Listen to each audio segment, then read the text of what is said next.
O mercado financeiro global move bilhões de dólares para dentro e para fora do Brasil todos os dias.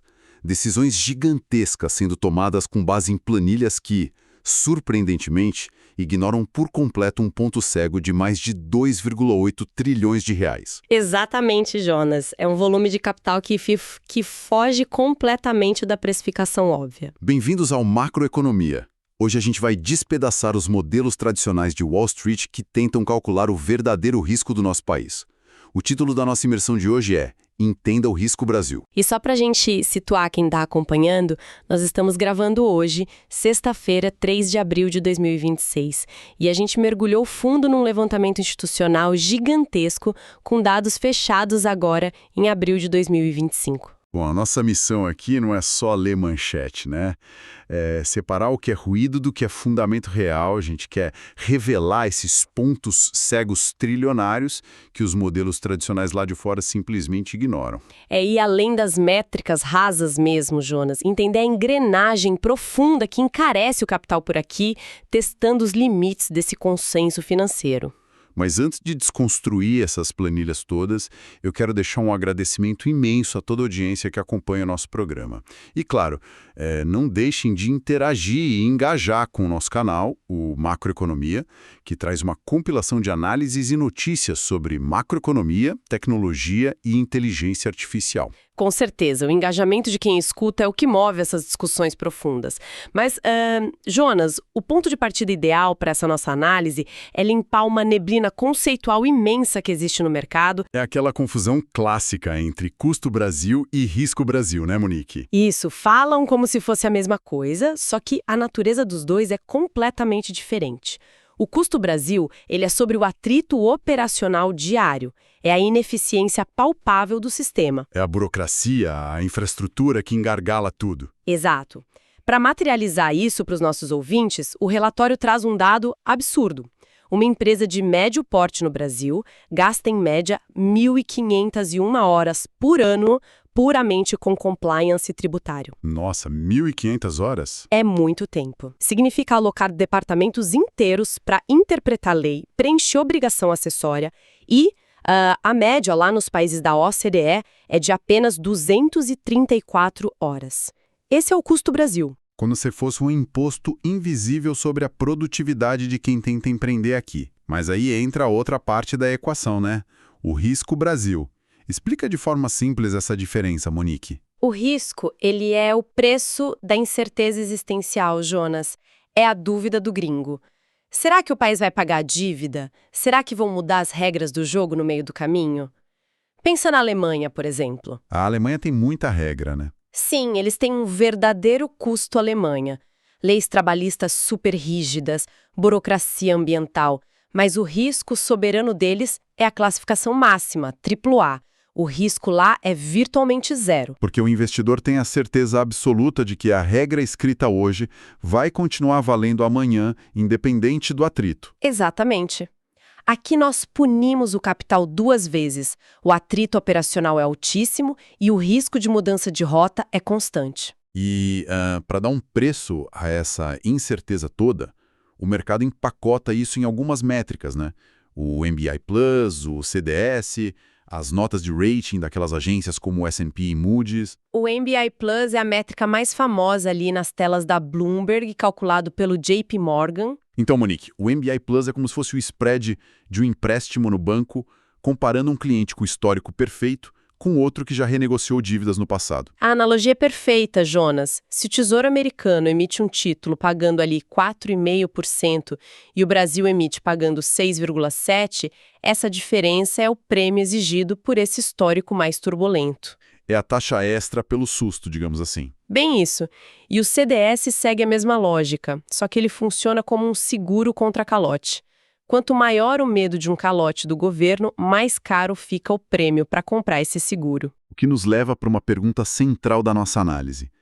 Se essas métricas estão aí brilhando nas telas, por que o mercado erra tanto na nossa precificação? O relatório aponta uma miopia gigantesca, né? Aponta, Jonas. Eles chamam isso de viés de representatividade. O que o mercado global, o sell side, faz? Eles usam atalhos. olham para o nosso rating e comparam a nossa dívida com a de países como o México. Só que tem um erro estrutural básico nessa comparação. Um erro gigante. Eles ignoram que cerca de 46% da nossa dívida pública é indexada à Selic, que é uma taxa flutuante. No México ou na Colômbia, a maioria é dívida pré-fixada. Isso muda o jogo completamente.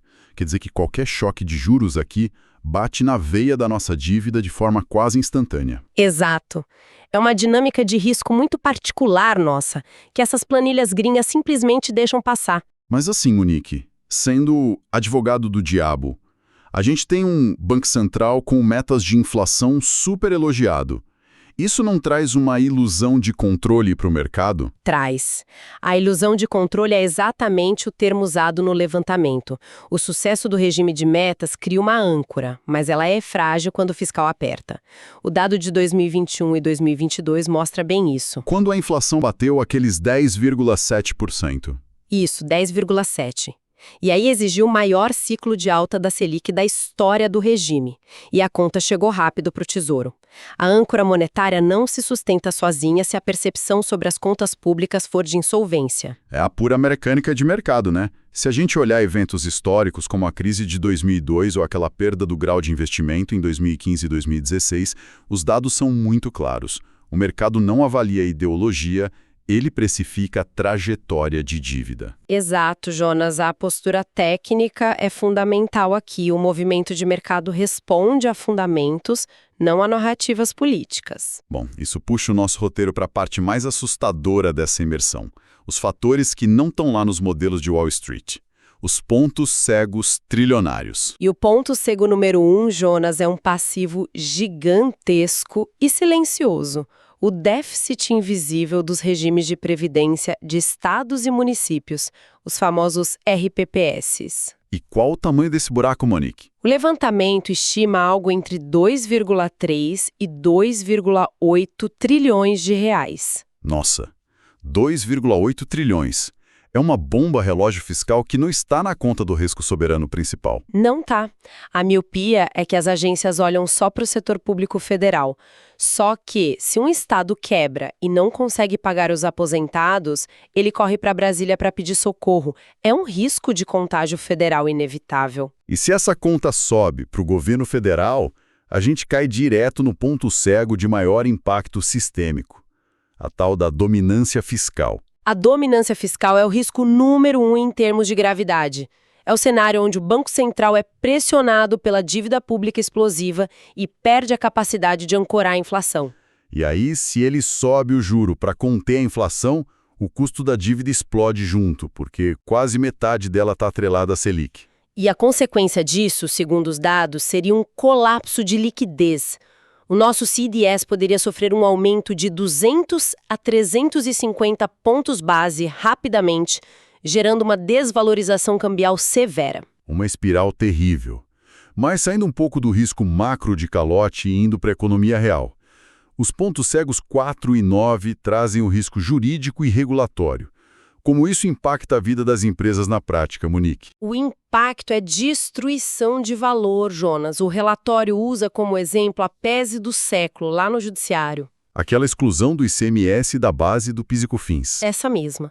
Gerou um impacto de 250 bilhões de reais. É um choque que pulveriza a previsibilidade.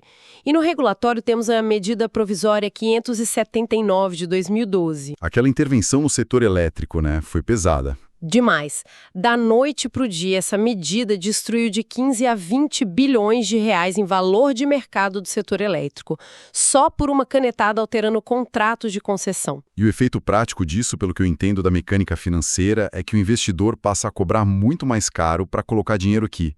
Isso encarece o AC, o custo de capital, para qualquer projeto de infraestrutura no país. Encarece em até 200 pontos base. Quando o custo de capital sobe 200 pontos, aquele projeto de infraestrutura, aquela ponte, aquela rodovia, simplesmente não sai do papel. A matemática não fecha. Bom, com base nesses riscos todos, para onde a gente vai? Os modelos institucionais trabalham com probabilidades. Conta pra gente a anatomia do cenário bullish, o otimista. O cenário bullish, Jonas, tem uma probabilidade de 25 a 35% de chance de acontecer. E qual a premissa dele? É o arcabouço fiscal se consolidando gradualmente, sabe? O governo não perdendo a mão nos gastos e os frutos das reformas microeconômicas aparecendo, tipo o Marco das Garantias e a reforma tributária. Reduzindo aquelas 1.500 horas de custo Brasil. Uhum. Aliado a isso, nós temos reservas internacionais robustas, ali na casa dos 355 bilhões de dólares. Nesse cenário, o prêmio de risco do país poderia comprimir em 100 a 150 pontos base. Mas a gente sabe que apostar as fichas só no otimismo aqui é complicado. Qual é o contraponto?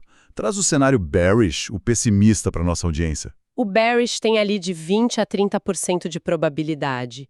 É a materialização pura da dominância fiscal que a gente explicou. O pior pesadelo ganhando vida. Pois é, uma deterioração forte do resultado primário, desancoragem total de expectativas. Isso elevaria o custo de projetos Greenfield, que são os novos projetos, às alturas. A economia real entra em asfixia por falta de crédito. O que me faz pensar, Monique, como que os investidores institucionais navegam nesse tiroteio? Lembrando sempre a quem está nos ouvindo que nada aqui é recomendação de investimento, tá?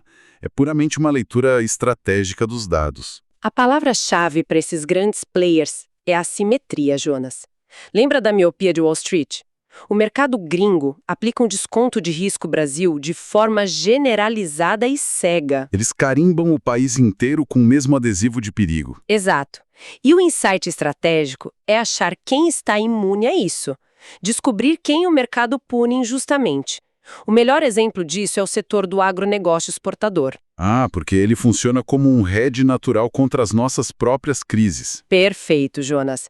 A empresa do agro tem a maior parte da dívida e do custo operacional em real.